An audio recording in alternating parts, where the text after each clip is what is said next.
To call the meeting to order, please, Joe. By starting with the roll call. Brink. Here. Kays. Here. Stein. Here. Valetsky. Present. Dargis Johnson. Here. Hanson, Ford, Dolly, and Culhane are absent. We have a quorum.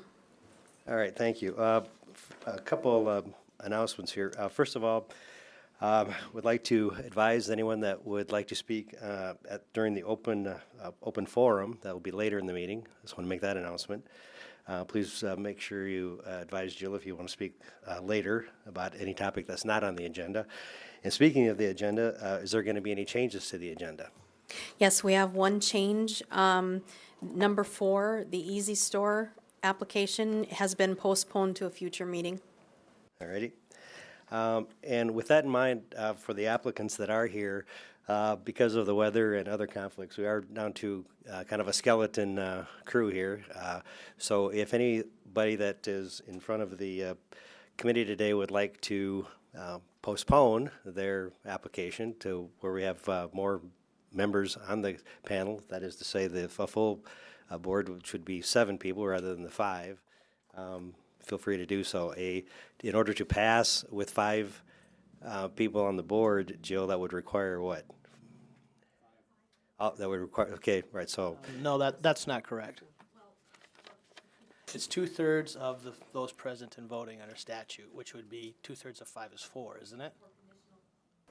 For conditional uses, we need 4, but for variances, we need 5. So because we've taken the only variance application off, we need 4. That's correct. Okay, so that being said, I would just like to make sure the applicants today understand that with a board of 5 here, you would need 4 yes votes in order for your application to pass. So that if that in mind, if anybody would like to resubmit, hopefully the next board meeting we would have a more of a full complement of board members.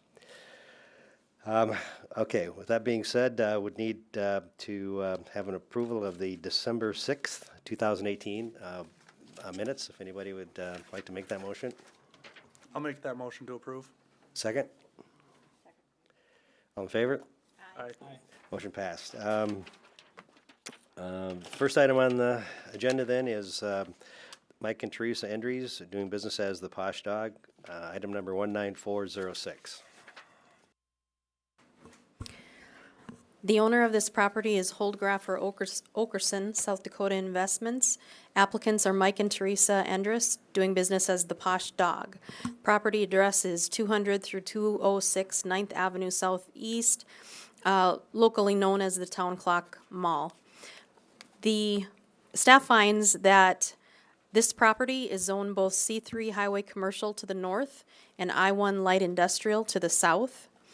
So we're working with a double zone property here. Kennels are a listed use by conditional use only in the A1 agricultural district. However, the applicants describe their proposed business primarily as a pet daycare with boarding and grooming services and minor retail. Zoning ordinance sections 21-280318 and 21-3203 allow for other uses which in the opinion of the Board of Adjustment are not detrimental to and of the same general character as those enumerated in the C3 and I1 districts.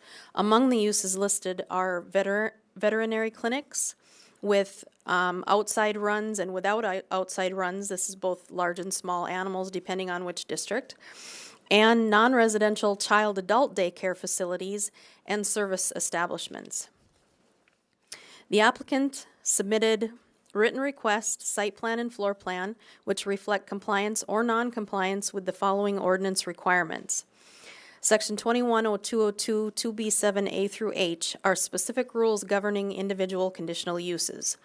This includes board review of ingress, egress, off-street parking and loading, screening, buffering, signage, exterior lighting, required open space, and general compatibility with other uses in the neighborhood.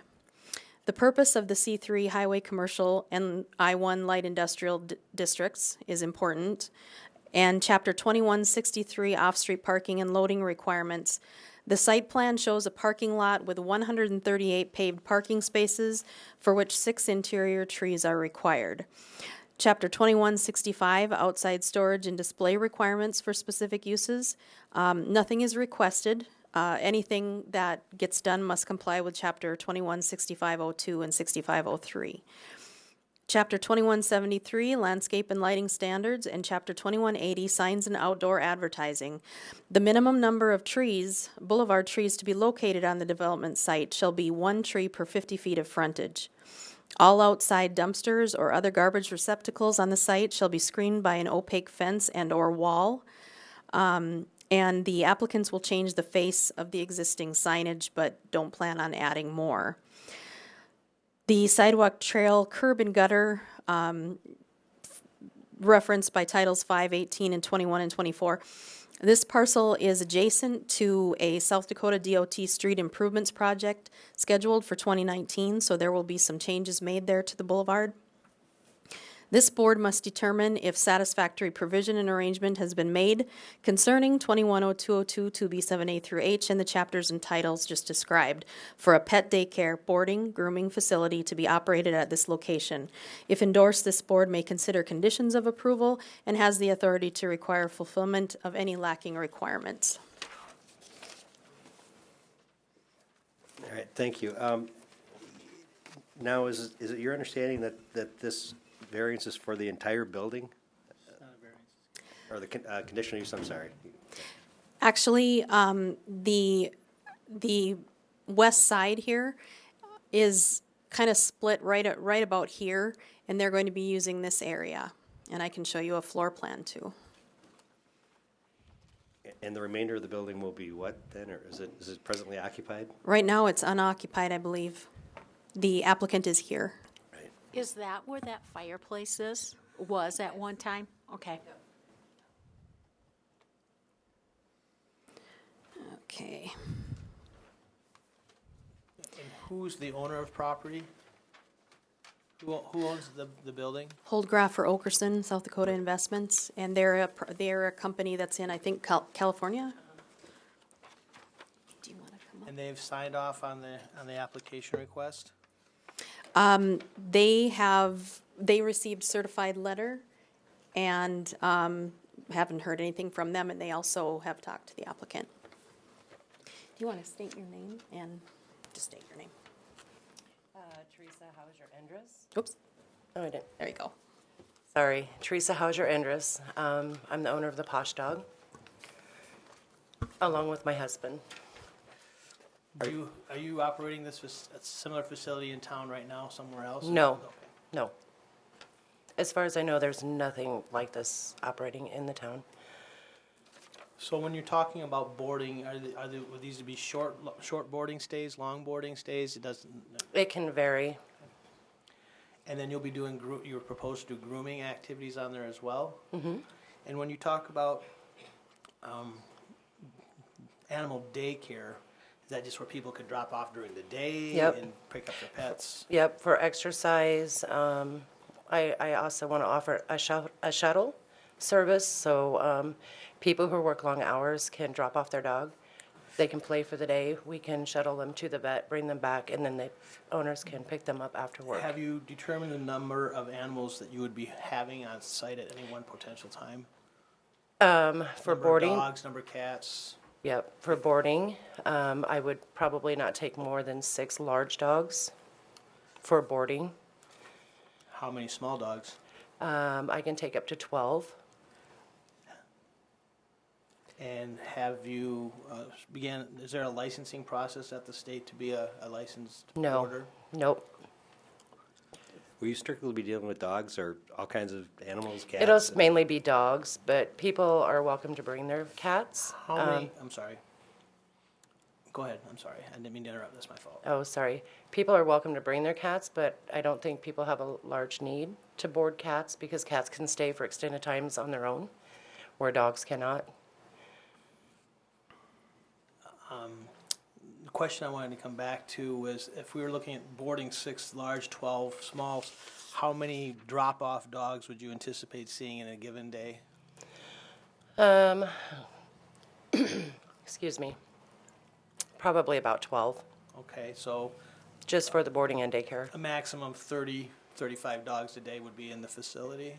I don't see it really being that high, but it can, I suppose. 12 and 6 is 30. So the other question I was going to have, are you offering any medical treatment, no veterinarian No. services? Later on, I would like to try to maybe incorporate some training. You know, have trainers come in and help people train their dogs or get their dogs trained. The other question, and I apologize because I'm having a hard time reading the layout. Everything's going to be done inside the building. There's no outside runs, no outside. No, there will be an outside run to the side, and they will not actually be kept outside. The dogs will have the ability to go in and out at will. We will also have live webcam. Got lost, all right. What direction to the building is that outside run? This is south to the south, and this is west. Site plan for Second Joe. I mean, the GIS one, I'm sorry. Yeah, one will be here. One will be here. So one will be on the west side too? Okay, and on the south. Okay. And refresh me, who is it that's to the west? Which business? Peterson Motor? Yeah, right here. More of a staff question. Is there any reason why we wouldn't just rezone all this property to C3 as opposed to having a split lot?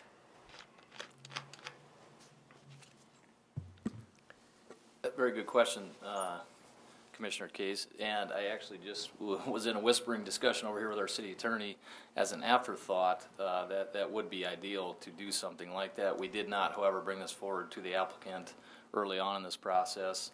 And of course would be something that the property owner would have to be involved in rezoning that. But from a staff perspective, that is absolutely something that would be ideal to do. Whether you would want to require that at this point in the process that the applicant is in, I would leave up to the board's discretion to advise us on.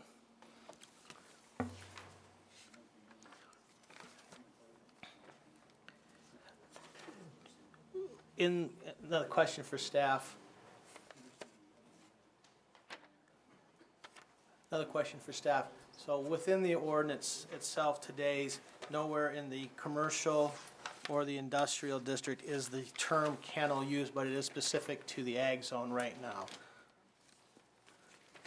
And my understanding in the definition of daycare, that is not, when I read daycare definition in the zoning ordinance, it does not apply to animals, it says for humans.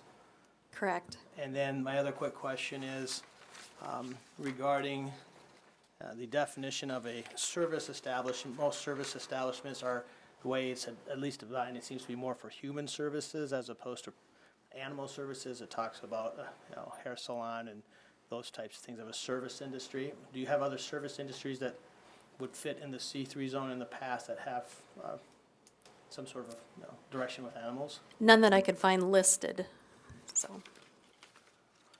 Has the previous planning commissions or staff ever looked at the idea of incorporating and just adding the term kennel as a specific use in the C3 or I1 zoning districts? I don't know that we've ever identified it. I don't know that's really ever come up before, but like Yeah. I said, we already allow veterinary clinics with outside runs and storage and overturn thing, and so it's very similar to those issues that are already at. The veterinary, but it's a specified use. It's not one that it's specifically identified in the zone. Not currently. It's not. Is it a listed use? The vet clinics in the C3 and the I1. Yes. That's the difference here for me. And I'll just come right out. I support the use, what they're proposing to do. I don't support the process that we are taking under here. I do not have an affinity for making up uses on the fly, legislating uses to be allowed in a zoning ordinance through basically a judicial fiat. You maybe hear people talking about legislating from the bench. I think when we're changing and adding a use that's not listed, it's not going through the full hearing process. And so I will be voting no, only solely for that basis. I have suggested that for 20 years here in the city of Watertown, but it has never been done. So you would like to see it added over here?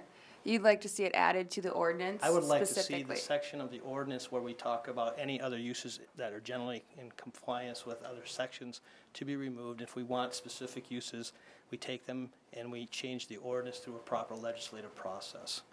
That's my prerogative. I mean, that's my slant on doing this. I think we are adding uses to a zoning ordinance and amending the zoning ordinance without going through a full amendment process. So that's just my own personal slant. So I will be voting no only for that, solely based on that purpose. How do you suggest that we come up with a list of all of the uses that could possibly be used in the C3 district? It has nothing to do, as the uses come up, if they're not listed, you change the ordinance to do it as way you should do Right, it. and I agree too with the, So like, if you when guys are- somebody comes before you and they say, can I do this? And if the use isn't listed, it's not allowed. And so we would need to change the ordinance, and so we would do that. By and large, you're gonna hit 99 out of 100. It's every once in a while you see an ordinance. If we haven't specifically listed kennels in the ag zone as the only place for them, that's where I have my heartburn, is because we obviously said that kennels are okay in the ag zone. It's a specific rule, and we're taking a general rule here, and generally, in my opinion, specific rules supersede general rules. And that's my basis for doing my opinion. and I agree that it would be good practice if the board is approving a conditional use of a like use, that we would just add it, because if it's okay, then it's probably gonna be okay all the time. Well, I disagree. I don't think that, if she were asking to have this, this just kind of sits off the highway. I mean, if we're sitting at McDonald's spot, you know what I'm saying? Well, my point is, that's my point. I mean, the kennel in this location may not be a bad place, but there's other C3 zones that the kennel might not be appropriate. And so the question is, in this spot, you are ineffectively, by saying kennel's okay, you're spot zoning without going through a formal adoption process. And so if the motion is to be made to approve, and it is passed, I would make the condition on that motion that we would in turn review, before we allow any more kennels in a C3 zone, that we either decide what the ordinance is supposed to look like. Right, and I would see that more of a ordinance issue, not so much the applicant's request. But I'm saying I don't believe that that the request is a valid request, because I think the process of changing the ordinance on the fly is inappropriate. But this is about the only venue you're gonna get to that point, to have actually somebody come before you and study it and take it through the process. If we And then remove you're those- gonna if you turn around remove and those deny two- them. if you I would remove say those two that, yeah, sections this is of the correct. If we ordinance- felt this was a proper time to do it, then instruct us or the city, say, okay, we had one of these come before us, we think it's an okay deal, let's add it to That's the fine, ordinance. and I might be the sole person, blowing in the wind at this point in time. There are still 4 others. If they vote in favor, it's fine. I'm just stating that I will not ever vote in favor of a request where we are making things up as we go. I would guess I have a question for our attorney. Matt, do you see an issue with how this zoning rule applies? Or, in your opinion, is allowing us to use conditional use number 18, other uses, which in the opinion of the Board of Adjustment are in the same general character as those enumerated, is a okay rule for us to go by? Well, because it's currently enumerated and it has not been eliminated, I would say it can be used. I suppose there's differences of opinions as to whether or not it's good policy, but I would say that because it's in there currently, it can be used. And my only argument with the state's attorney in this regard is that we have the use enumerated in the ag zone and not in the other 2 zones. So therefore, that's why I find that to be specific. And any of the other uses that they're talking about here in the application are not uses similar, because they're not contained anywhere else in any of the other uses listed as a conditional use in the C3 or I1 zones. Well, it seems to me that a vet clinic has many similar characteristics as this type of use. Yeah, I would tend to agree with that. It isn't like, and I totally understand Todd's point. I do. But is the request reasonable to the extent of similar type of businesses and enterprises? You know, how much of a stretch is it to go from a veterinary clinic to dog care, dog daycare, et cetera? I happen to think that that's a reasonable step, and if there are larger, more sweeping changes that we'd want to make to some of the conditional uses, that's great too. But meanwhile, we have an applicant that wants to And this is proceed with not, the business. this is not, I'm not arguing against you. I'm arguing against how we handle business. And then if that's the case, and that's the basis of the argument, then you need to change that whole property to I-1, because it's not a permittable use in the C3 zone. A veterinary clinic is not allowable use in the C3 zone. If the Yes, plan it is. commission. Yes, it is. It is? Yes, it It is. is? Yes. Small animals only. For small No animals? outside runs. Okay, that's in the C3. Correct. Yes. Yeah. And two, that would be a question upon rezone of that property for the plan commission to act on. Right. I think Well- in regards to Commissioner Kays' comments, I think that is a, anytime, excuse me, anytime you're dealing with a zoning ordinance and the administration of it, anytime you can remove as much subjectivity to that ordinance as you can, that's a very noble cause, and it makes this process a lot more systematic and consistent from one application to another. And I believe that's where Commissioner Kays' comments are heading towards, is what he's proposing does help eliminate the subjectivity behind these decisions, because it could differ from one commissioner to the next on whether these uses are deemed similar or comparable to the otherwise allowable uses or conditional uses that are listed. So from that perspective, I completely agree with Commissioner Kays' comments. As far as where we're at today, on today's language, I think staff was dealt with what we're having to deal with that option on the table for the applicant. Please do not take any of my comments as a swipe at staff, or No. it's just my own personal preference. And in fairness to Todd, he's been pretty consistent with that for as long as he's been on the board, for that matter. So it's nothing new today, or certainly with respect to the applicant. How long would it take to rezone to go through that process for her? It's not so much a rezoning for the applicant, it's whether or not we were to change the ordinance, and the ordinance adoption process is about a 42-day quickest. Yeah.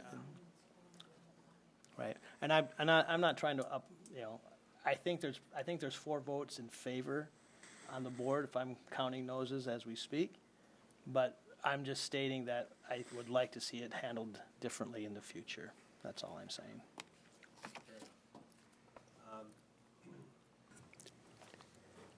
Do you have anything else to add, Teresa?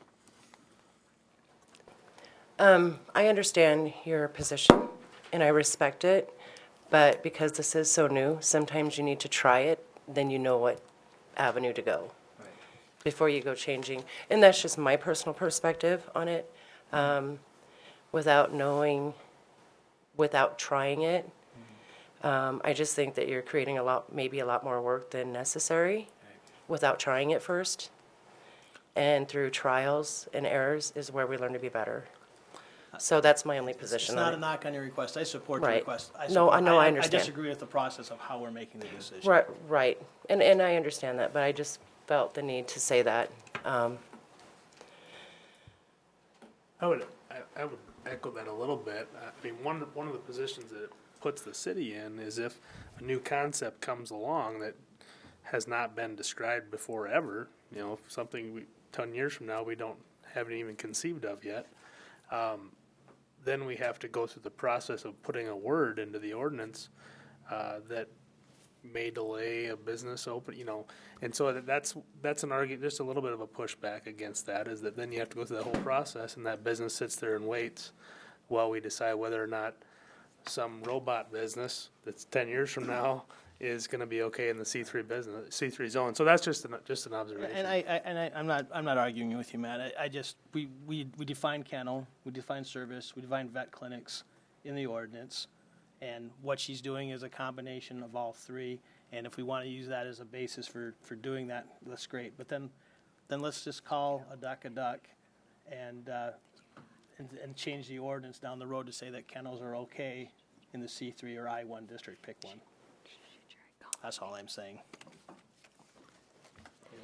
Does it show where the refuge will be, the garbage? Where are you setting that and fencing, screening that? And also, are you good with putting the trees in? Those trees are just would be scattered amongst the parking lot? No? You're shaking your head no. She's not the owner of the property, is that correct? I mean, so that would be a requirement upon the owner and not the applicant. I'm asking for an opinion on that, Kenny. And the boulevard thing will be taken care of in the street when they go through with the new highway project, so.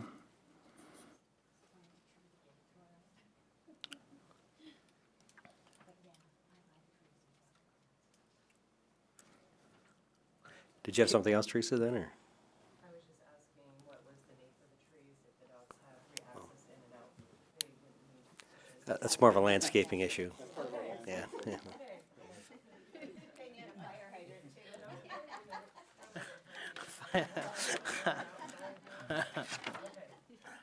That's funny. That's funny. I have a question for staff. I'm just looking at the permitted uses in like the C3 and the I1 zone, and size of animal comes up like a permitted use number 10, the C3 is veterinary clinics, only small animals. What is considered a small animal? I mean, are all dogs a small animal? Are there big dogs and little dogs? In the veterinarian world, a large animal vet is usually a livestock or a horse vet. That's what I thought. I just wanted that to be cleared up. So all these would be considered small animals. But we also, the C3 says it's without runs. Yes. So that's, Yep. again, like, that's why I'm getting to the point, that's why it's problematic that we're saying things that aren't technically there. However, in the I1 zone, you can see one of the runs is in. Then I can come back and argue to that the south. 2/3 of the lots zone C3 and a third, you know, I mean, we can get into semantics, but that's why we need to take a look at the whole idea. Does anybody else have any comments from the board? Anything else from you, Teresa? Is there anyone else here to speak on behalf or against this item? Jill, you mentioned the letters. Did you receive any letters to the opposing? Okay, thank you. Any other comments from staff or from the board? If not, I'll close the public hearing. I don't know if I actually ever opened it, but we're closing it. And with that, I guess I would entertain a motion if anybody wants to make a motion or an amended motion or anything of that nature. I'd like to make a motion to approve the applicant. Application 19406. I'll second. Okay, all in favor? Do a roll call vote. Discussion. What's that? Discussion. Oletzky? Discussion. Oh, We gotta do a discussion. discussion. Sorry. Discussion. Okay, no discussion. Roll call. Oletzky? Yes. Dargis Johnson? Yes. Brink? Yes.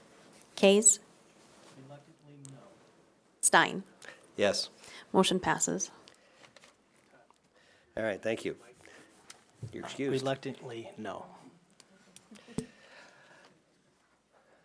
All righty, thank you for the discussion and the dialogue on that. Good, healthy discussion. Next item, Eric Scott for KEJE Holdings LLC, item 19407.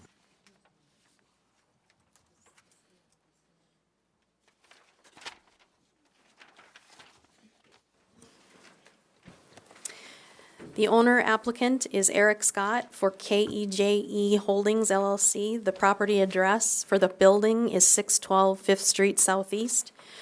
This is a conditional use request with an appeal of the ordinance requirements. The applicant seeks approval to convert sleeping units in a motel located in the C3 Highway Commercial District into multifamily attached row housing dwelling units pursuant to zoning ordinance 21-2803-18. Again, other uses which in the opinion of the Board of Adjustment are of the same in general character as those enumerated in the C3 district, and the like use which is apartments.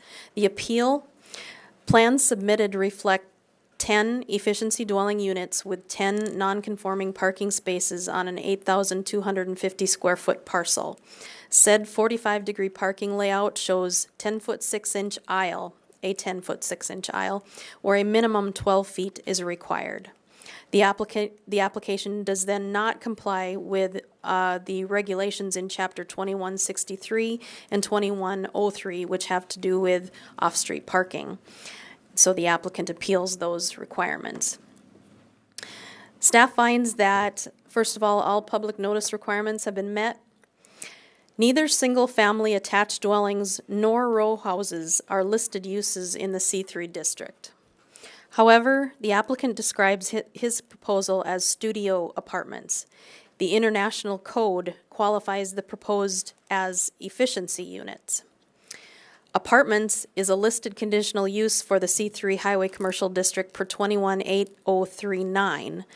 The apartment is defined as dwelling unit, and dwelling unit is a residential accommodation including complete kitchen facilities permanently installed, which are arranged, designed, used, or intended for use exclusively as living quarters for one family. The applicant submitted written requests, site plan, and floor plan which reflects compliance or non-compliance with the following ordinance requirements. Section 210202 2B7A through H is specific rules governing individual conditional uses. This includes the board review of ingress and egress, off-street parking and loading, screening, buffering, signage, exterior lighting, required yards and open space, and general compatibility with the area. 212801 is the purpose of the C3 Highway Commercial District. The purpose is to establish appropriate locations along major streets and highways for highway and automobile-related retail and service establishments, and 2, to promote development of highway service centers in the appropriate locations shown in the comp plan. Chapter 2163, off-street parking and loading requirements. Again, the site plan shows parking layout for 10 paved parking spaces. However, it does not meet minimum standard for aisle width. Chapter 2165, outside storage and display requirements. Nothing is specified in the request, but it must comply with 216502. And Chapter 2173, landscape and lighting standards and signs and outdoor advertising. The minimum number of boulevard trees to be located on the development site shall be 1 tree per 50 feet of frontage. The applicant will plant 1 front yard tree, as indicated on one of the site plans, and all outside dumpsters and other garbage receptacles on the site shall be screened by an opaque fence or wall. Signage was not addressed. Titles 5, 18, 21, and 24, which relate to sidewalks, trail, curb, gutter, etc. The sidewalk curb gutter exists, and there is also a 20-foot alley that is gravelled. This board must determine if satisfactory provision and arrangement has been made concerning 210202 2B7A through H and the chapters and titles just described to convert motel sleeping rooms to dwelling units at this location. If endorsed, this board may consider conditions of approval and has the authority to require fulfillment of any lacking requirements. Thank you. Looking at the staff report here, there's a number of areas that are now non-compliant. That is to say, the minimum lot width, the setbacks, boulevard requirements, and of course the parking. Is it primarily the parking that is preventing this from being administratively approved, or if any one of those were issues, we would be here today? I'm going to kind of speak to, I mean, this is an existing structure that's already existing there. The driveway's there, the parking there is all that's been there for 50 years.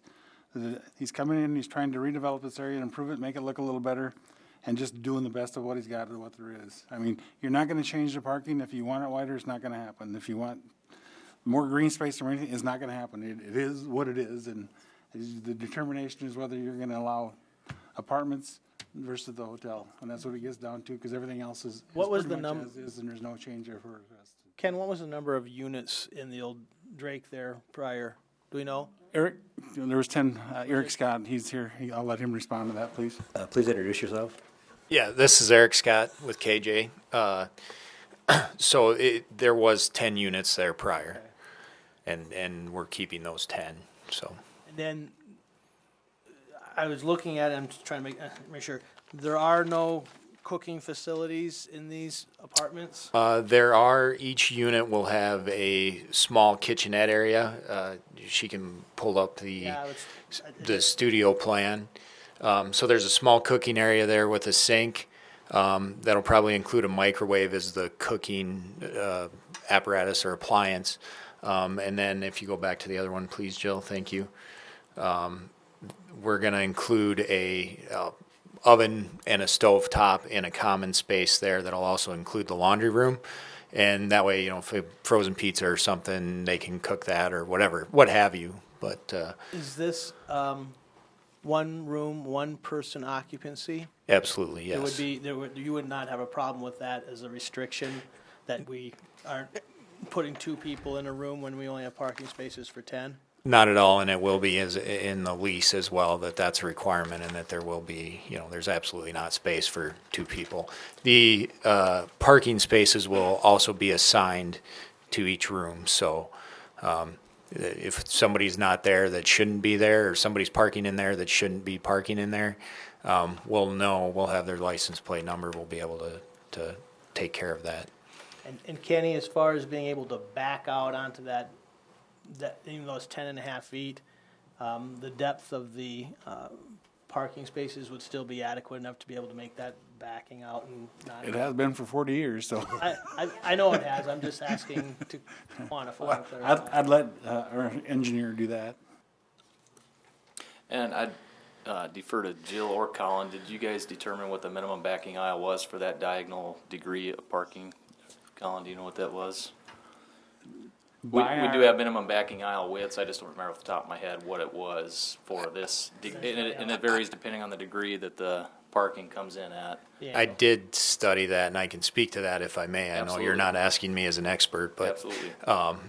Yeah, so I did study that. Jill or Ken, I think Ken had recently sent me the aisle requirements, or perhaps it was Jill, but either way, I got those. We looked at those, and we were complying with everything but the 12-foot aisle, which is what is required for 45-degree parking as a 12-foot aisle. And you're providing 10.5. We're providing 10.5, and I would just say, when you look at the diagram that I was given, the 12-foot backs up to other cars or a building.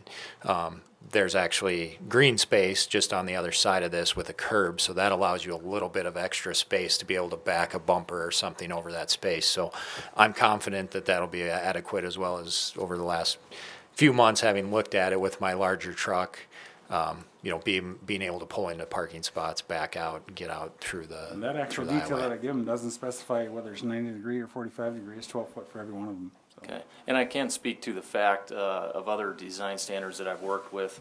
If there are not any cars parked on the opposing side of that backing aisle, that width is typically reduced to some extent.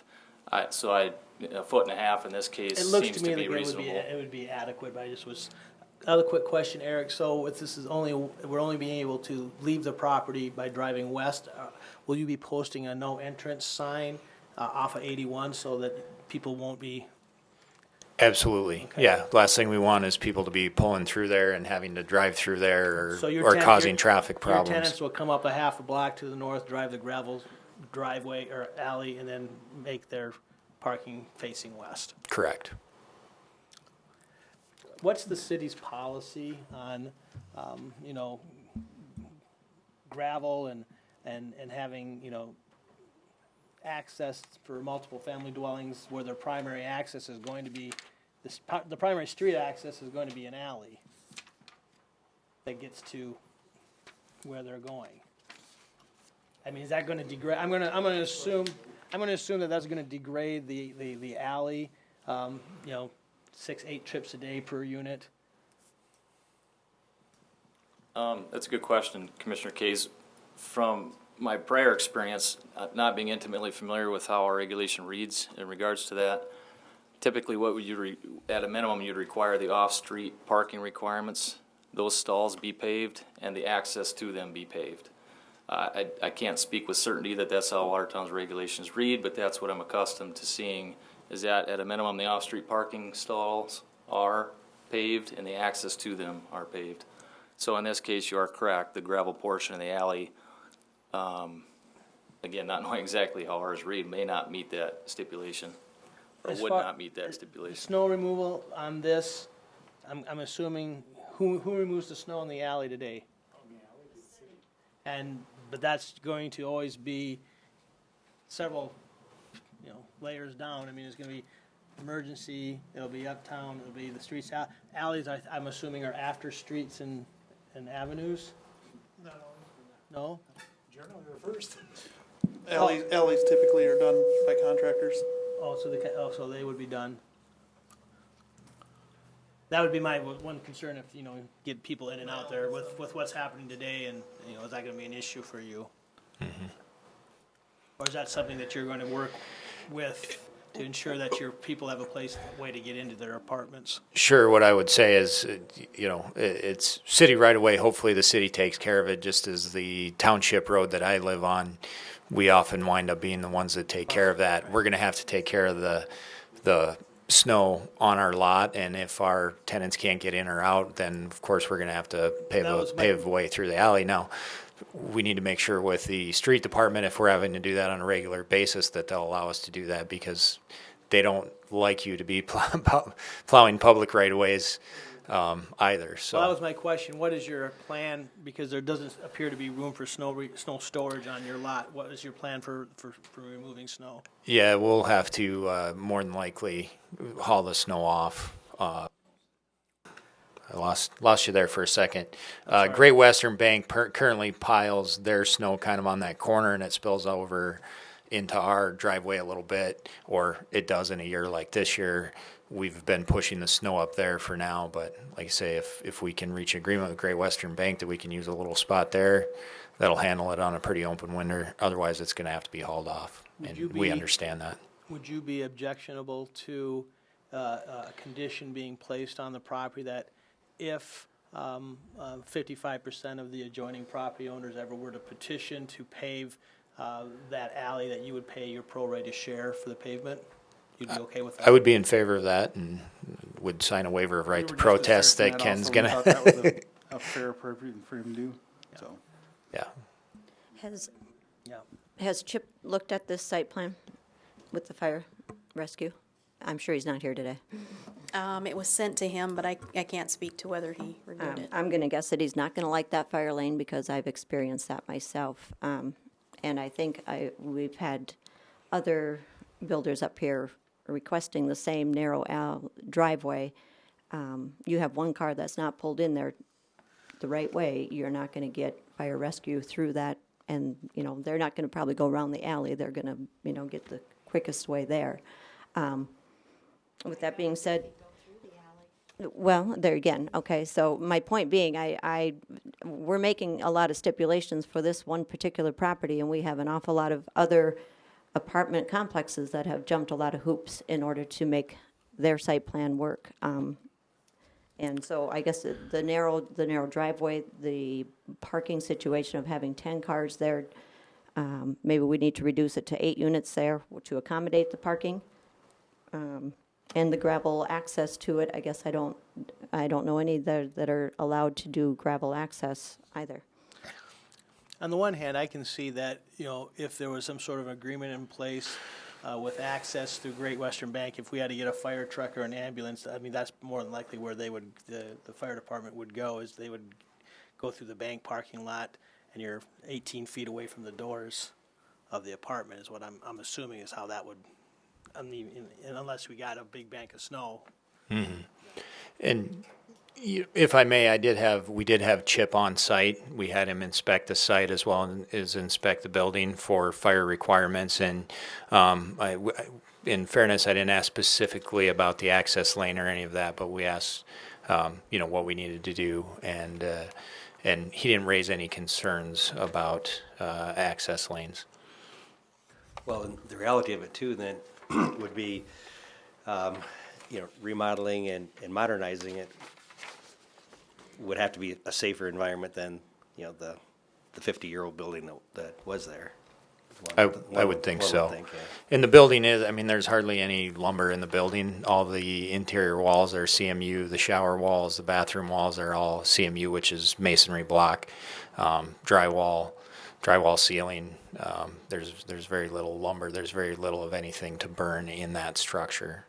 What is the present status of the construction of this development? We've done all the demolition. We have pulled the permit. We've started on construction to modernize and do what we want to do with these. If you all don't grant our request, then I am a motel operator, and I've always wanted to own a motel. So I guess I'm going to learn the business a little faster than I wanted to. Well, theoretically, whether it's an apartment, if we call it apartment, or if it's a long-stay motel, it's theoretically the same deal, isn't it?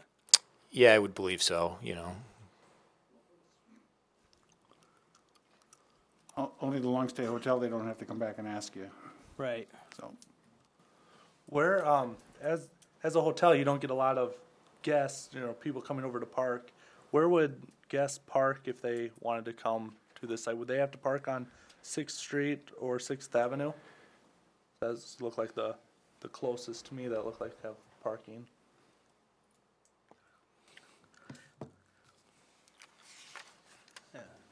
They could potentially park at Great Western after hours, I would assume, if that's an issue. It's a private parking lot, but it's gonna have to go to the closest street, or they're gonna have to frogger it across the highway to get it over, so. I mean, this is an existing structure that all they're doing is updating, so. From a council aspect, I would say it's not really any different than what they're doing, other than modernizing it So, and changing it from It's- 1960 to 2019. And I would contend that you're probably more likely in a motel for somebody to want to pack a couple people in there than you would. And I think it, in the past has maybe been a little bit of a party, you rent a room, party for the night type of a thing, which would just would cause more cars and more potential issues for the neighborhood and the neighbors. staff, I would like to go back to, we're not calling this an apartment. I'm just, is there a reason we're not calling this an apartment as opposed to other uses? Well, we don't actually have a definition, so to say, for apartment. It is row housing. It's multifamily row housing, and that's what it most closely. We don't have the definition of apartment in the ordinance? No, not really. It refers to dwelling unit, and then dwelling unit is, permanently installed kitchen, that's the thing. And then, for one family, and then attached row is, a multifamily dwelling in which each single-family dwelling unit has a separate entrance and is joined by a common wall extending from the basement floor to the roof. One or both sides. Multifamily, is just more packed together. Typically, if Chip were here, I'm sure he would have chimed in, but we tend to agree. An apartment house is typically something that has, interior hallways and things like that. I should say traditionally thought of as. So if I have an old house that I've converted into 3 units, what do you call that? An apartment? A triplex, or, yep. It's an apartment, right? Because those are apartments, they're part of a compartment.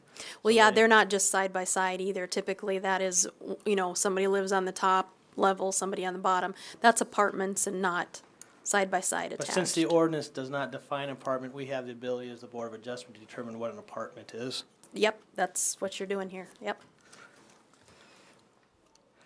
And by definition, when it sends you back to the dwelling units, it says multifamily is 3 or more units, apartments. Because I've got a conundrum here based upon the previous action, I would vote against this unit if we were gonna go with the other uses enumerated. As enumerated, I'm going to. As call- the building official, I see this as an apartment. And it's And my based upon- determination of the court and ordinance that says what it is. Based upon that, then I'm going to say that this is an apartment and not other uses like row houses. I'm gonna call it an apartment. I classify it as an apartment.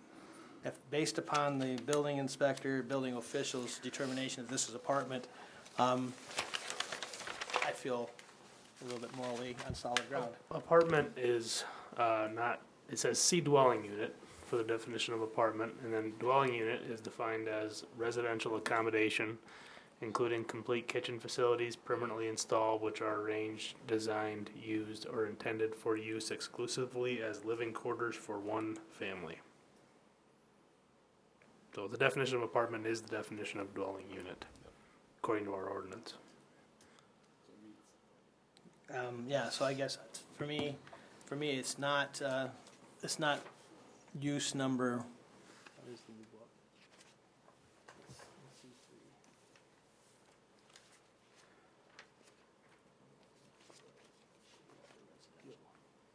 This would be use number 9 and not use number 18. So when we get to the point, I'll make that motion. All right, thank you. Any other comments, Eric? You want to share? I don't think so. Well, I would just say if you want to go to the site plan, we worked really hard to get as much green space on a very small site.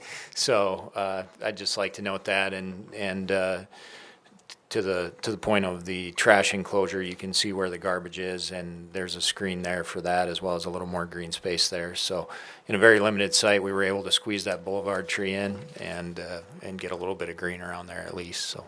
Just quickly, lighting, where's the lighting on the property? Is it just going to be the street light, or do you have any other? There are some lights in the boulevard, actually, in between this and Great Western Bank, and then we'll have lighting. There's a canopy that overhangs the sidewalk, and that'll be lit as well. Okay. Mr. Chair, if I may, I did just quick research here. Chapter 2163 of the zoning ordinance does address the paving requirements, and our regulations do read as I described. All off-street parking areas are required to be paved, and the access to them are required to be paved. Given the unique condition here where this access is a public alley, I would tend to concur with the plan that was thrown out, that the waiver of right to refusal of cost sharing that paving for this portion of that property, if that alley were to become assessed and paved in the future, I would deem an appropriate action for this case. Could I ask a question too? Now this property is in the floodplain. I just more so want it for the record, and you will not be doing substantial improvement to the building? Correct. Correct. Okay.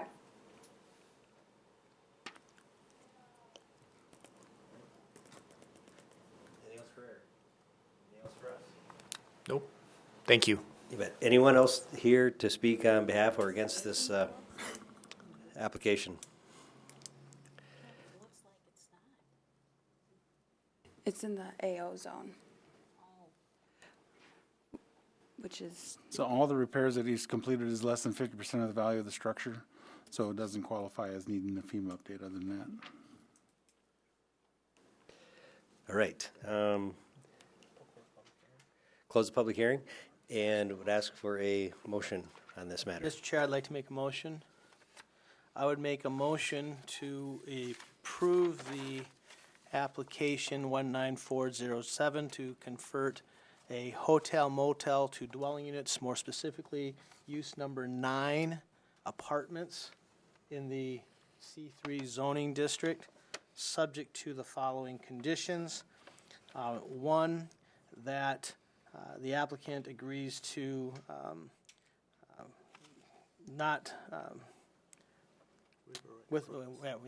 waiver right to protest the future paving of that alley at his pro rata share, if and when that occurs.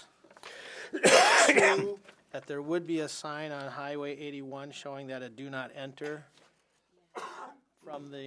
from Highway 81, and that all traffic shall egress the property to the on Highway 81, and the ingress shall come in off of the 5th Half Street Southeast alleyway. And that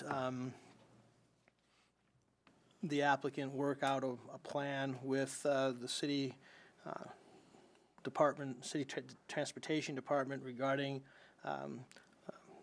removing snow off of this property in in events such as this winter. I'll second that.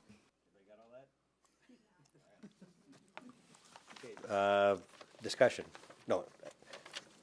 Motion, a second to that motion. Second the motion, sorry. Okay, now we need discussion on that. Any discussion? Mr. Chairman, if I may, just for clarity and point of record, as far as the signing goes, I would either like to make the recommendation that that be on their private property. If it does encroach into the DOT's right of way, that would require a sign permit from the DOT, just for a point of clarity. What he said. Right, good point. Okay, do you need to amend that at all? I will take that as a friendly amendment from staff. Okay, and, Bonnie? okay, second that. Any more discussion? I'm just wondering, did you actually want to say anything in your, about the conversation on one person per room? Oh, did you want to? I feel that the definition of our ordinance, it says it's a family. I don't know how we would, I personally don't know how we could regulate that. I mean, as a business owner, I imagine he doesn't want his, more people than they can fit, but I don't know how, if the definition says a family, which it does. Oh, I think we have the ability to do that. You could give it an occupancy rating. Yeah. You could also have, you'd I have would to say, ask. I would say that I will, yeah, we'll go back with that. We won't do it from a family perspective, but, Mr. Chair, I'd like to amend my motion. All right, go To ahead. state that the maximum occupancy of this structure, is 10 individuals. Now, that means you can put all 10 in one room, or I guess you could spread them out however you feel. All right, And the second. second by Bonnie. Any further discussion? Well, I just want to go on record stating that I, like you earlier in the other one, I do not like this in commercial. I don't think that it's a necessarily a place to call home. I think that it would suit quite well to do the extended stay hotel type of thing where they do not have their own cooking facilities. To me, this seems a little odd. I mean, it is a hotel room if you do not have your own kitchen to cook in. Granted, you can make a lot of things in the microwave because I'm not Miss Gourmet, but so I'm just going on record stating that I guess I'm liking the fact that you're fixing it up. That has, that's not, and I think that there's a place, for that, and I think you'll rent them out as extended stay, Eric. I don't like the idea that they're considered efficiency or studio or whatever you're going to call them, apartments, because I don't think I don't want to sit on my front step looking at commercial around me. So I'm with you on the zoning of this one, just the opposite, so. One last comment. How did we deal with the apartments at the Old Memorial Hospital? Is that basically similar to what he's doing? It's just a different building? Very similar, and then all up and down any place on Main Street, the second floor apartments of any of those. I mean, they have an apartment and that's all they got. They don't even have parking. They don't even have one spot. They're gonna find someplace off down around the street or whatever, so. But It's not uptown is. dissimilar from other, no, it's not, and I'm not talking about the other issue you're talking about. Yeah, okay. I understand that it's the commercial residential scenario that you're speaking of, so. Didn't we do this similar, the Planning Commission, Board of Adjustment handle Steve Horning property on Highway 212 at one point in time with some apartments in that account where his accounting business used to be years ago? Yeah, that was again allowing the second floor unit to be done, yeah. What about that apartment, that it's now an apartment on the main floor and second story where 300 First Avenue Northeast is, where my office used to be and I had to move out. That was all approved to be main floor apartment and second story. There's not enough parking there either.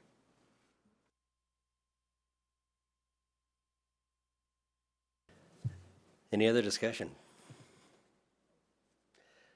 If not, I guess we're ready for a vote. Please do a roll call vote. Kays. Aye. Stein. Yes. Helutsky. Yes. Dargis Johnson. No. Brink. Yes. Motion passes. All right, thank you. Moving along, open for public comment at this time? Seeing none, Jill, is there any old business? No. All right, any new business? Then I guess we can make a motion to adjourn. Todd, second, Jeff? I never get to do that. Motion, all in favor? Aye. All right, motion passed. Thank you.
Okay, sounds good. Let me pull this up quick.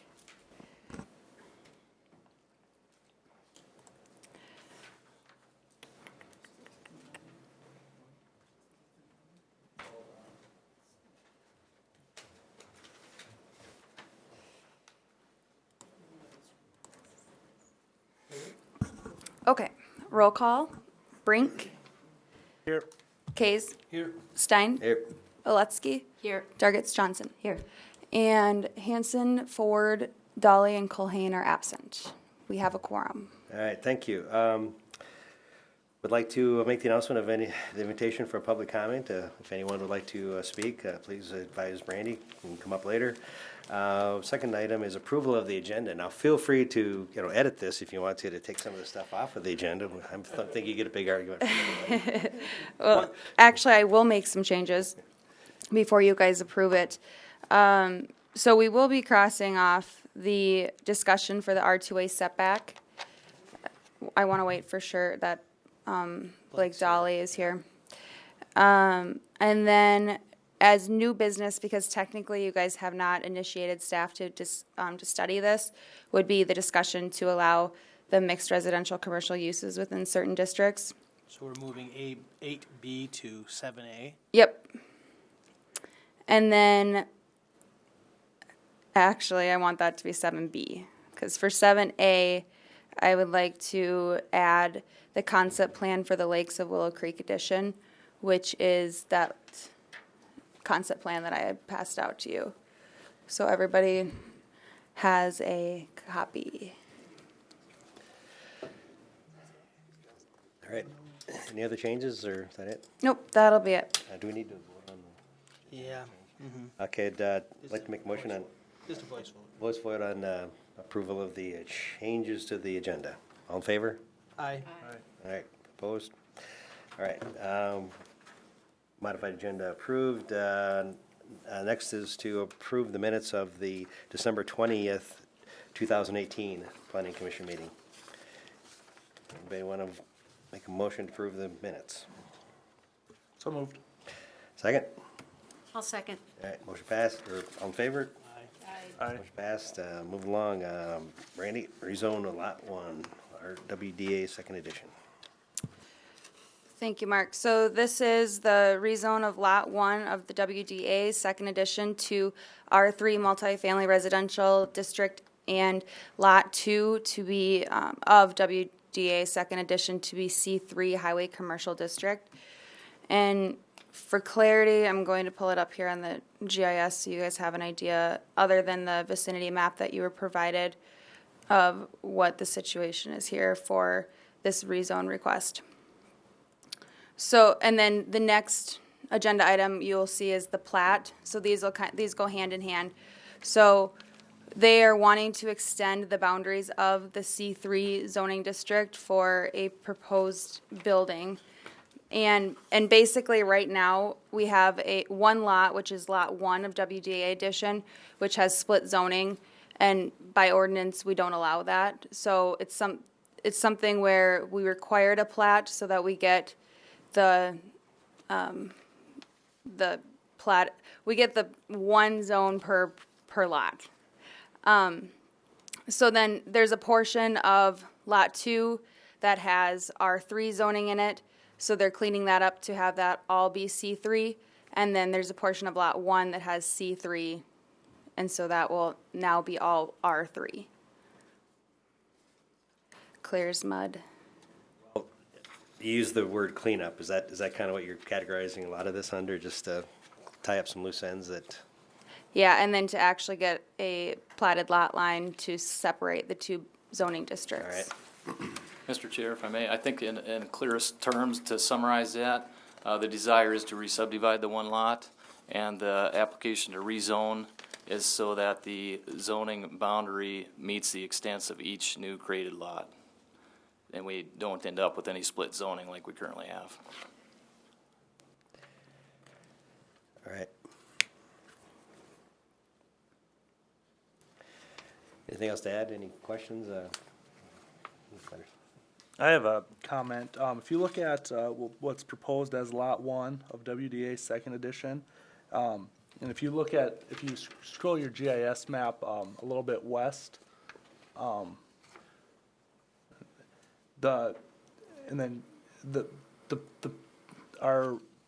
setback ordinances, we have a 25-foot front setback for the R3 zone, which our front setback is what's adjacent to the property or adjacent to the road.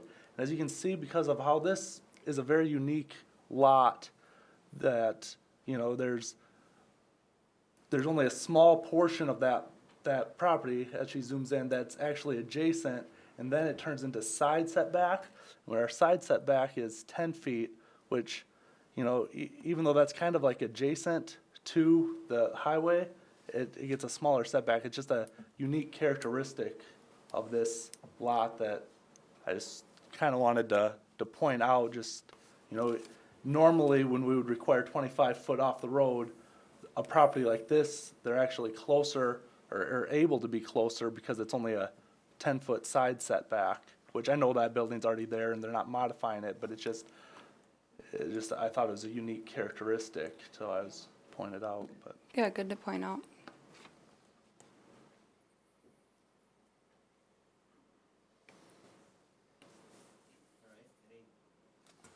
Any other comments or questions?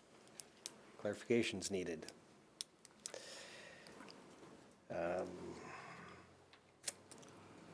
Would we entertain a motion? Right. I'll make a motion to approve. I'll second that, a motion to approve. All in favor, say aye. Aye. Opposed? Motion passed. Now we're at the plat. Yep. Mark, do you want to introduce that item? Right. Okay, the next item then would be to the plat of the WDA Second Edition. Randy. Mr. Chairman, Thanks. was there a public hearing opened and closed I on the think it last was item? open, but I don't know if it was closed. Would you like to close it? And close it just so that it's all taken care of. Yeah. I'd like to open the public hearing on this, on the rezone of Lot 1, if anybody wants to. Retroactively. If anybody wants to say anything now? See none, I'd like to close the public hearing for the rezone of Lot 1, retroactively. Sorry for not catching that, Mark. Thanks, Matt. Thanks, Heath. All right, so then we will move on to the plat of WDA Second Edition to the Municipality of Watertown and the County of Coddington.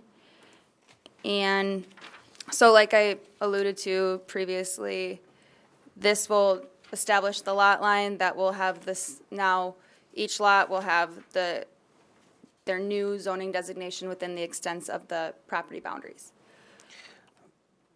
From a staff perspective, it meets everything that you require in your review. Yes. What's holding this back from just being administratively platted?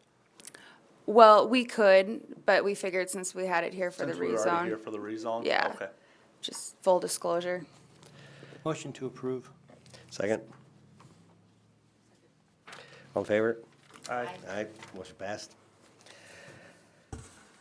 Thank you. Next item is the public comment. Anybody here for a public comment? Seeing none, moving along to new business. Okay, thanks, Mark. Yep. Thank you. You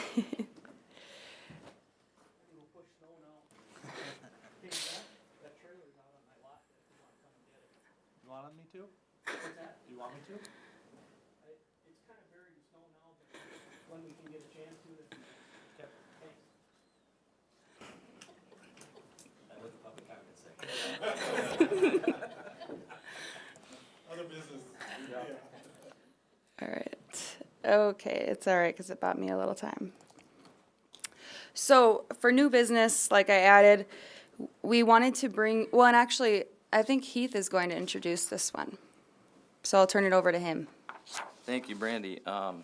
So before you, we handed out a hard copy of a concept plan for the lakes at Willow Creek to the municipality of Watertown. This came before the staff as a concept plan several weeks back, and in compliance with Chapter 2406 of the subdivision regulations, the concept plans can be approved completely administratively upon review of the city engineer and the staff, and may be brought forward to the planning commission for information purposes. And given the scope of development being proposed here, we thought it'd be prudent to bring forward to the planning commission for information purposes this concept plan. Upon staff review, we've determined that the requirements of the concept plan submittal were met. They needed to generally provide the legal descriptions, the adjoining subdivision names, the general street layout, the general sanitary sewer layout, some general locations of major drainage ways, and things of that nature. And I only walked through those items just to remind the planning commission of the general nature of a concept plan, where a lot of the other specifics will follow soon on the heels of this submittal with a preliminary plan, which the applicant has already initiated proceeding with. So before you today is the concept plan for information purposes. We'd be glad to take any input that the commission may have on this concept plan back to the applicant for their consideration before finalizing their submittal for the preliminary plan. I was just Go going to ahead. say something. I did participate in the DIRT meeting, design review team meeting this week, or it was this week, wasn't it? Yep. Yeah, I think so. I can't remember what day it is. And some of the discussion that came out of that, and I would still support, is that the idea that we need a minor collector somewhere in this section. And while 25th Street was the minor collector street identified in the comprehensive land use plan due to the topographical and wetland issues, it's not going to be constructed there. So as you see Andrews Trail going through the middle of this development, it was my idea, not just my idea, but we had discussed about making that Andrews Trail needing to be some sort of a minor collector designation. Maybe it's not constructed to a minor collector status at this time, but right-of-way should be reserved. And if this is a minor collector, we would also need to take a look at what are some of those land uses that abut Andrews, especially in the northern part of the development, and whether R1 zoning was the appropriate zoning for that. The other aspect we had talked a little bit about is 31st Street, and making sure that while 31st Street will be the full collector at some point in time down the road, it's probably not going to realistically be built until the development to the north of Third Avenue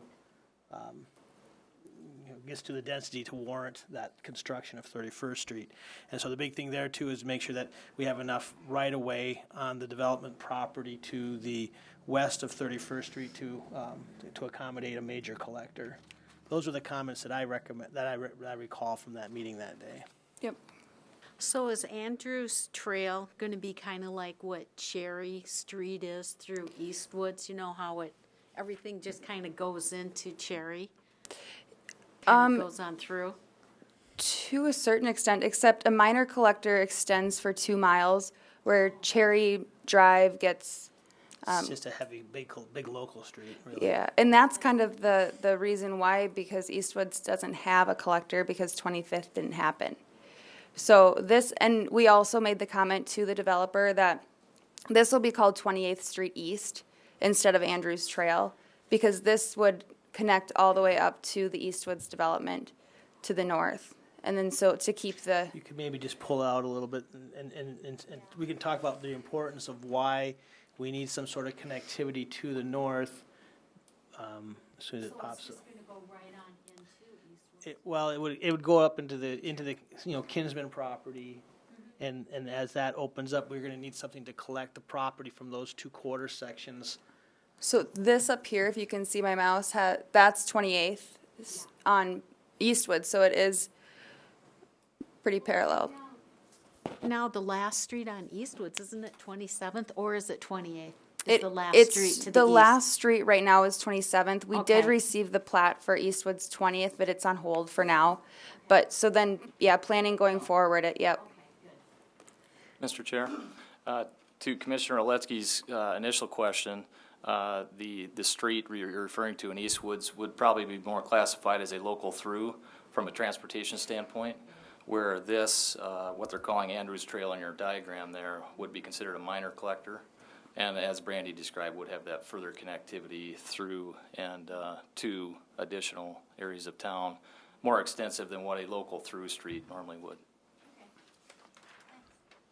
Question, does all of this proposed plan fall within the Gateway Overlay District? A portion. Or does a portion of it not? So Or all of it? it gets cut off there where there's that commercial, none of the residential zoning is within this, so if this line here, I can draw it, it extends over to the east, parallel. So that all will fall within the Gateway Overlay District, and they're aware of that. The other thing that was brought up at the dirt review meeting was just making sure that the naming of the streets Yep. were proper. Yeah, the ones that we specifically noted were J&J Drive, the Andrews Trail, we requested that be changed to 28th Street East, and then B Lakeview Drive and B Avenue. Lakeview Drive just is a little confusing because you would think that maybe you're at the lake, when this is the lakes of Willow Creek, so, but just so we're not having any confusion. Okay, I see a couple of different colors of blue, but, the green blue, like where that block 5 is, that's going to be an R3 zoning. But then we got the blue with the hashes and then just the regular blue. Which is which on the C3 zoning? The blue with the hatches is for a multi-use. Yep. So if the aqua blue is C3, Okay. the duller blue is kind of the multiple. blue there. It would be like multiple family housing, Yeah. and then the black Bonnie, two, that blue there the is black a 2 C3. multi-use is kind of like purple up there. Would give us some options to do something a little bit more innovative. Okay. And what about where that white section is where it says unplatted land? Why is that unplatted land? That property is located in the county. Correct. And they don't currently own it, so, That would be The city can't make that comment. no that property's on.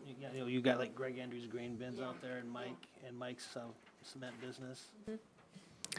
I mean, there's always the forced annexation process, but we You don't usually wanna go there? don't enact No. that. Okay. Brandy, what's the industrial What's the plan for that industrial in the middle? They are actually going to have that be highway commercial too, the C3. They're going to change that because they were wanting that to be, there's an existing foundation there right now, and they thought that that was more of an I-1 use. They were thinking like contractor shop or something of that nature, but they can also do that in C3. And that's what I had addressed with them because it is sort of a spot zone there. Yeah, it's right, it's surrounded by commercial and residential. My only, Yeah. the other thing, Brandy, that we haven't talked about specifically, I think, if we're talking, the commercial zones or the highway commercial zones all the way up to the south side of Parkview Trail, then we're putting R1 zoning immediately across the street. I'm not sure R1 is the appropriate zoning. Right. It should be more of a transitional zone. Same way as the zoning that we, along Andrews Trail. And then I know we had talked a little bit about the R1 zoning along Third Avenue North, even though all of the access will come onto Second Avenue North. Is R1 the appropriate zoning there? I'm not sure. And we did address on Parkview Trail and Andrews Trail for sure.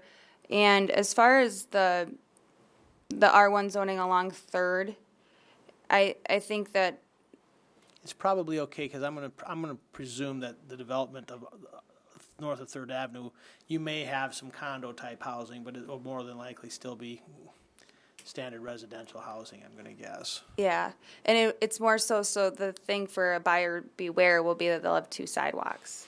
Right. So that'll be kind of their discretion then at that point.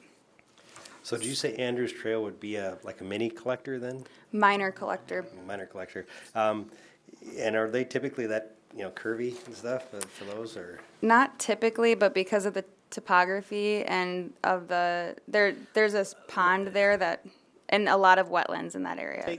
Just think of Louise off of 26th. That's a minor collector route that comes through there, and it's curvilinear in nature. Or if you get south of south of 41st, and there's a few other major Sioux Falls streets that are what I would call minor collectors. I mean, they're 5 lanes wide, but they don't follow just a standard brick, square pattern.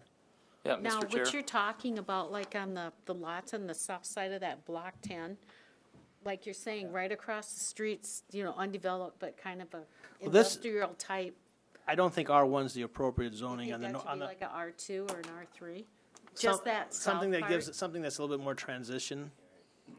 Just because if this develops into a highway commercial, which I'm going to guess even the property that's outside of city limits today will develop consistent with what you have there in Block 4, more than likely, it's just how much are you going to be able to? Well, like, you're going to come in and develop those more likely as condos or Yeah. twin homes or. but like that Block 6 across the street from the R2, that could stay 1 because in the Because behind it's park. Well, it's park and also Block 5 Yeah. across the street. It's gonna Yeah, be housing as well. yeah, I agree. So when you talk about the curvy land, the park dedication, is that going to be more swampy, or is it going to be something that's going to be able to be mowed and used? Is it flat enough, I guess, is what I'm asking. Yep. And so we brought this to the park board on this last Tuesday. And if you see on the map that I passed out there of that area within the green open space, Pull up the GIS, you can see it even a little better. let me turn on this again then. So there was approximately 51 acres of residential development, so they had to dedicate 2.5 acres. And the reason why we went with this area is because it is high and dry, and it will be unobstructed. It will not be used for detention, so it'll be 2.5 acres of usable parkland. Doesn't it butt up against the trail too? Yes, and it's adjacent to the city land here on the west border. So they thought that was beneficial too. And Bonnie, I think the idea then is that they're gonna dredge out that area that's kind of, make it more like a lake. Isn't that correct? Yep. Okay, Yeah. remember when we met as that board or whatever, and we were talking about, is this one of those where you'll just the kids can ride their bike and have like playground equipment? It's not gonna be one where people will drive to and park, like if you have Like like the a baseball destination? diamond. This is gonna be more, this will be a park Just a area that will basic more than likely neighborhood. will take that and Dakota Commons area to the west. Oh, okay. And there's always options for them then when they get the land dedicated where, I mean, maybe the Park and Rec someday wants to budget and put in more of, maybe they want to do ball diamonds or I mean, anything. realistically, you look at those two quarters that are gonna develop to the north, that's probably where the more neighborhood, regional park would be for that. But we do want one, we're trying to keep parks within a quarter mile, so this is in good proximity. Does highway commercial need to be close to a highway? I mean, Not in this town, not in this town. I just feel like to get to this highway commercial, you turn off the highway onto Willow Creek. Jeff, you this- drive for a half a mile, then you turn on Andrews Drive and you drive for another half a mile. Well, we have a history in this community of calling, if it's not in this uptown C1 or it's not a nodal C2, everything else is C3. Our hope is that before this thing fully develops out, that we'll have an alternate commercial district that's more, I don't care, we have 15 commercial districts that have districts that reflect what the actual uses are. And that way you don't have to go through variances and conditional use processes and they make things much more streamlined. But for now, this is the only animal we got to play with. Any other questions or comments? So that northern park, the corner up there where it's gonna, well, you said it, where there was some highland and then you thought they were gonna dig, right there. You're gonna dig some of that out, right? To make Well, it more of a pond? They'll use that for detention as well, but it'll also have an aesthetic purpose to be a lake. But not the park area. That's specifically needs to remain high and dry. I'm not so sure that wouldn't make really great lots where you actually own the lake as opposed to have it being city property. And again now, it's not going to be like, I'm assuming because of the hilliness of it, we're going to have a little bit steeper sides to it. Are we concerned about, that you have drop-offs for kids to fall into type of thing, where maybe I'm just throwing this out there as an idea that, you own your part of that lawn. Like, Well, and well, I know you would swim in it, Todd. I mean, I'm not saying that, but I'm saying, we'll look at the grades because we definitely wouldn't want dangerous Right. slopes. We don't need they'll the- look at that when we get the grading plan, the final grading plan, to make sure that it is safe. And then also, the city will not be accepting all of those detention areas. All of that green area on your maps, though, that's going to remain in the developers. That we won't take that over to maintain it or anything. So only the park, the 2.5 acres over here. So after the grading pit, or after they bring in the grading plan, you might have to make them put fencing in, is that your plan then? Or they're gonna have to adjust their actual grade in those? Cause some of these are pretty deep. There's gonna be a lot of. Yeah, are they excavating or are they filling? They're cutting and filling everywhere. Okay. The floodplain does not affect this. It does, it will. So we do have the Discovery floodplain, but from what we've seen so far and what I've looked at the different depths, and they are accounting for that, and they're In the residential part, we're not. no. Nope, just cuts off. Just this guy. Just a little bit up there. But yeah, they are taking that into account, and so that's good to see too, that they are being proactive for this floodplain that is not yet regulatory, but will be in the near future.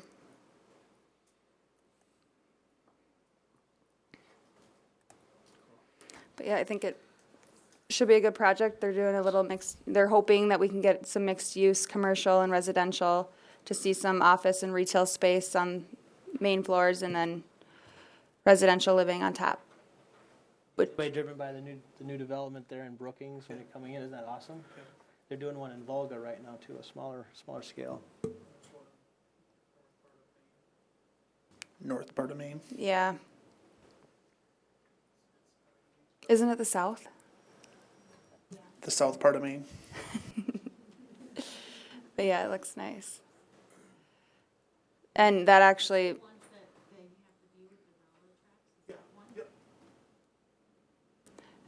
And so this leads us into our next item on new business. And so we want to look into allowing the mixed use to be implemented into our ordinance.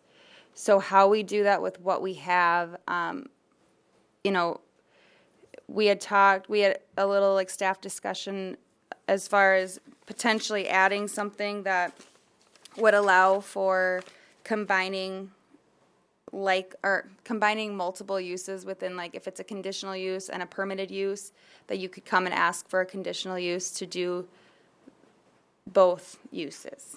We just develop a mixed-use district that has the uses listed and everything is a permitted use that we like, that we want to encourage, and not have a Right. whole litany of uses. But if it's going to be, you know, multiple family and commercial, either separate or together in the same building, you know, why can't we approach it from that perspective?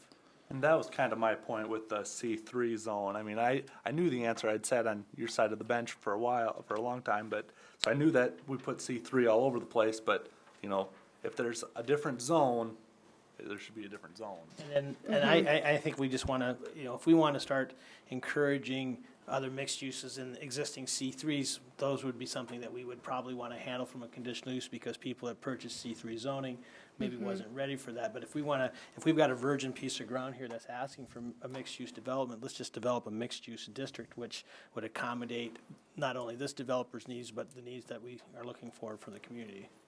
I would direct staff to start going towards that, because this is what, across the nation, that they're going to this. So why not have a separate, and, you know, to their point, I mean, why not have a separate district? Yeah. You could still allow the C3, you know, zoning. It's just, this is another allowable use of it. Yeah. I'm sure there's other portions of town as they start to, you know, change over from residential to commercial, such as 81 and things of that nature. I mean, that is, it's changing commercial properties. Yeah. So allowing something along those lines might be a better way for us to go. Yeah. No, I agree. I think that's we need to, and it's making it complete and thorough, where we're not trying to piecemeal it into things and making it more complicated. If we say we're okay with that as a community and these are the things that we're okay with, then, well, let's make it a permitted use. So then this development, for example, when they come in and they come to zone, they'll rezone everything, then they can just put that on there. And It's a way to sell their property too. I mean, if you're, hey, we can allow this, you know, We're allowed the C3 uses, and we're allowed the following residential uses as standalones or a combination thereof. Well, and you look at Brookings and Volga and Sioux Falls has it and things like that. So it's obviously there's a need for it in the different communities, and it's another selling feature for anyone that's looking to do more subdivisions that are mixed use. I mean, this would be a perfect one to go from commercial to R3 to R2, you know, well, why not, instead of just C3 highway commercial, do it as a mixed use highway commercial. And this, you can kind of go from highway commercial Transition. to a mixed use commercial, so it's like we want to have that. Yeah, this area Yeah. here becomes completely a live, play, work area. Yeah. yep. Yeah, and the nice thing is we don't have to recreate the wheel because it's been done. So we will, as staff, will look at putting together an amendment or what, you know, just a draft, and then we'll bring that back to you for your study and feedback, and then we'll move forward with, you know, going through the public hearing processes and everything of implementing that ordinance amendment. I would look at the other communities so we don't have to recreate the ordinance either. Yeah. Oh, for sure. So back to the concept plan. Do you need action from us on the concept plan, or just to take our comments and then roll with them? Yep. The latter of the two. Take the comments back. Again, since it's outlined in the subdivision regs to bring it forth for informational purposes, I don't believe there's any formal action necessary, but we'll definitely take your comments back for the applicant's consideration. Heath, what is their time frame on this? When do they want to break ground? I know that they're going to turn around a preliminary plan submittal soon, right on the heels of this concept plan discussion. and we will be reviewing that through the design review team one more time. I guess I don't know, Brandy, as far as construction goes, I haven't been in any conversations regarding that timeline, but I do know they want the next step of the process to be initiated soon here. I believe that they would like to break ground for phase 1 this spring. And get that street in. in. In the life, we were talking, this is about a 10 or 15 or 20-year project. Yeah, they have it, so it's a 7-phase project, and the 7th phase comes in 2035, which is kind of being generous, I think. So, I just wouldn't want to hold them up on anything, so that's why if we, the preliminary plan or the concept plan is fine as far as layout and things of that nature, but if we need to go through and create a new zoning, let's try to at least find out what's there, and we can kind of plan that, so it's not holding them up to start. But it's, hey, we're looking at doing a, mixed use zoning that's going through it. yeah, It kind of gives them, this is what we're gonna look at towards, and maybe they don't want that, but at least this is what we're looking to do as a community. They would appreciate that. So, we will keep this moving forward, and you guys will be seeing it. We're projecting around the March 7th meeting that we would have it as the preliminary plan form. So, Quick question, I know there was a lot of projects been going on from last year and carrying over into this year. Where is the city on the Lake Compesca master plan as far as being submitted and brought to the planning commission?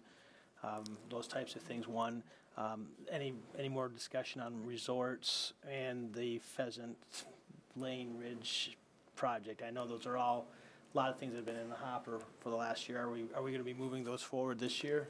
Pheasant Lane was resolved. Okay. And the resorts, we are waiting to hear back from the Lake Compesca master plan. And that is in the hands of the subcontract, or the AE2S Infrastructure Design Group and Confluence are working on finishing that up. And I believe they were just in touch that, I think that I recall an email coming through that we'll be getting together kind of as they like to have Project closeout kind of thing. yeah, well, or just an update on where they're at and in the process.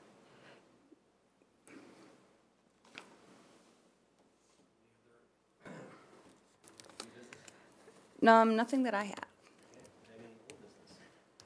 None here. Nope.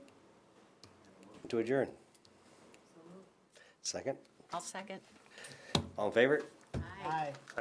Motion passed. Thank you for your time. Thank you.